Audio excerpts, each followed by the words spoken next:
Assalamualaikum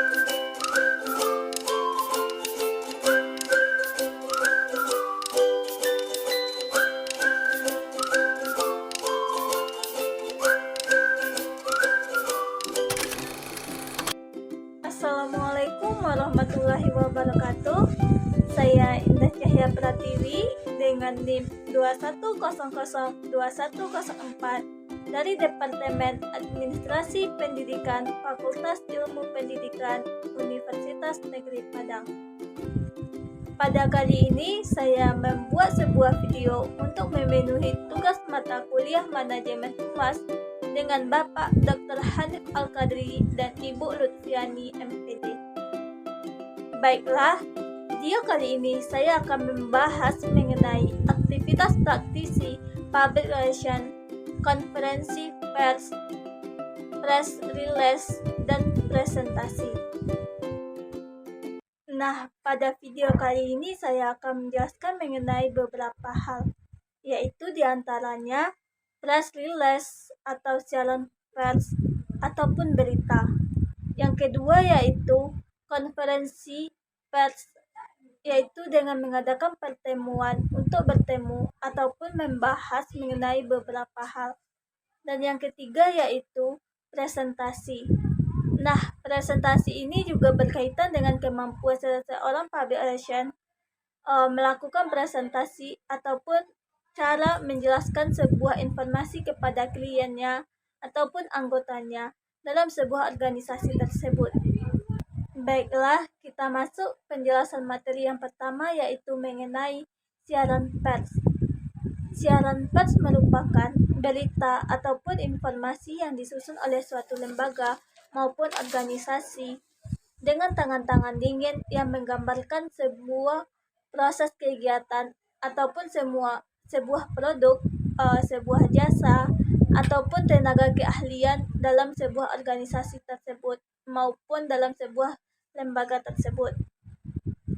Dan ada juga menurut para ahli yaitu Ward It, yaitu seorang praktisi public relation atau PR ataupun seorang yang menulis buku mengenai public relation, bahwa siaran pers merupakan sebuah berita yang menggambarkan kegiatan dan juga penggambaran semua informasi ataupun keseluruhan dalam sebuah organisasi ataupun lembaga tersebut, dan didesain sedemikian rupa sehingga membentuk suatu kesatuan. Nah, di dalam penyampaian sebuah berita ini, sebuah publication diwajibkan untuk menyampaikan berita serangkum-rangkumnya. Seperti contoh, di televisi maupun di radio itu sebuah berita tersebut disampaikan, ataupun berita elektronik tersebut disampaikan dengan cepat, hanya beberapa hitungan menit. Nah, selanjutnya yaitu ada perbedaan antara berita dengan siaran pers. Kalau berita tujuannya yaitu untuk memfokuskan informasi atau membimbing, mendidik, ataupun membantu perkembangan ekonomi dan sebagainya. Nah, kalau siaran pers, mereka biasanya hanya menyebarkan informasi, akan tetapi lebih kepada membina atau menumbuhkan sikap, pendapat, pandangan, ataupun citra yang baik dalam publik internal terhadap sebuah organisasi ataupun perusahaan tersebut. Sedangkan kalau berita memberitahukan peristiwa ataupun sifatnya hanya gagasan umum atau pendapat-pendapat umum. Dan kalau siaran pers itu cenderung lebih kepada aktivitas mendidik, melatih, mengajak ke arah yang benar mengenai perusahaan atau proses mendidik ataupun mengetahui peristiwa itu lebih dalam. Nah, apabila dalam sebuah perusahaan itu terdapat sebuah permasalahan, maka di sana dianjurkan atau mendidik untuk mengetahui bagaimana permasalahan yang sebenarnya. Nah, selanjutnya yaitu sebuah berita tersebut dilaporkan mengenai fakta ataupun empiris. Yang selanjutnya yaitu kalau siaran pers biasanya itu ditujukan atau tujuannya untuk mengalihkan publik ataupun untuk menutupi atau mengalihkan perhatian publik terhadap kepada faktor-faktor ataupun permasalahan-permasalahan yang terjadi. Nah, di sini ada beberapa cara mengelola siaran pers oleh media ataupun dilakukan oleh publication mereka bekerja sama dalam melakukan siaran pers ini. Yang pertama yaitu siaran pers dimuat sebagaimana adanya, yaitu tanpa dikurang-kurangi ataupun ditambah-tambahkan.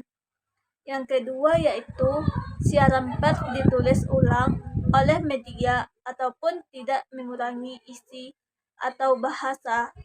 Nah, media inilah yang menulis kembali apa yang telah ditetapkan oleh perusahaan atau lembaga tanpa harus mengurangi atau menambah-nambah dari yang telah dituliskan. Selanjutnya yaitu dipadatkan. Biasanya dalam penulisan berita ini, kalau di sebuah perusahaan itu biasanya dimuat semuanya ataupun hal-hal yang bermasalah, maka dibuat atau ditulis.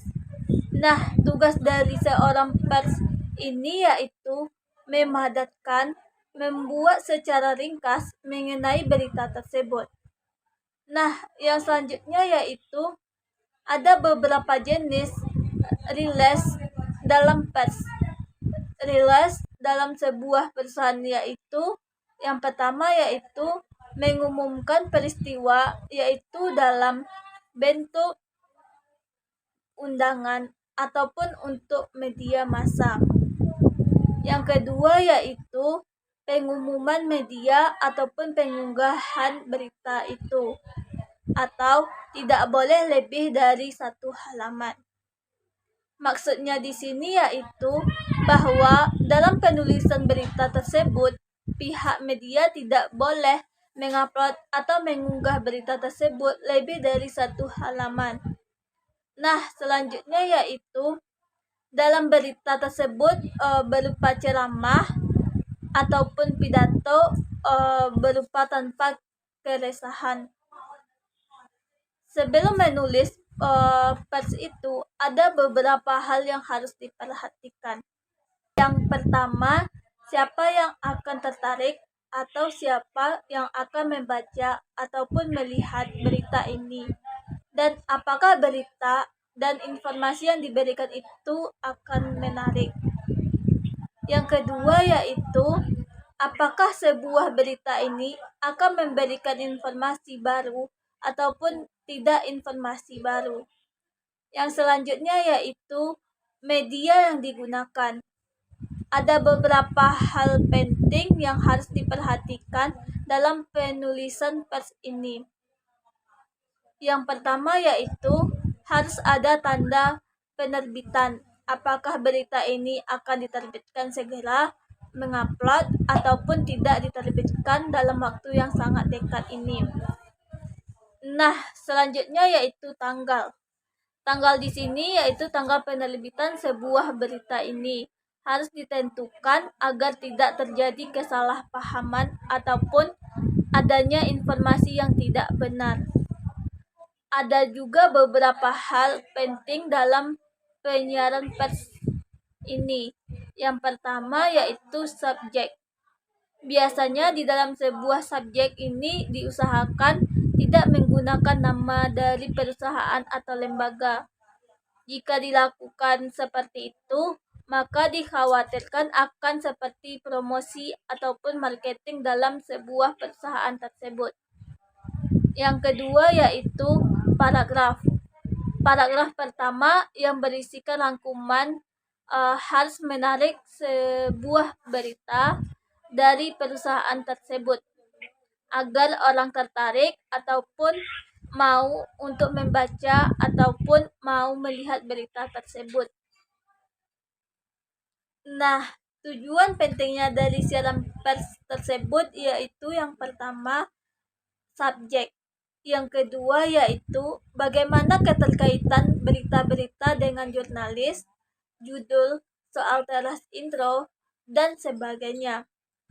Selanjutnya yaitu yang perlu dipahami di bagian lain dalam pembuatan siaran pers ini yaitu menemukan data atau fakta yang menarik. Yang kedua yaitu redaksi.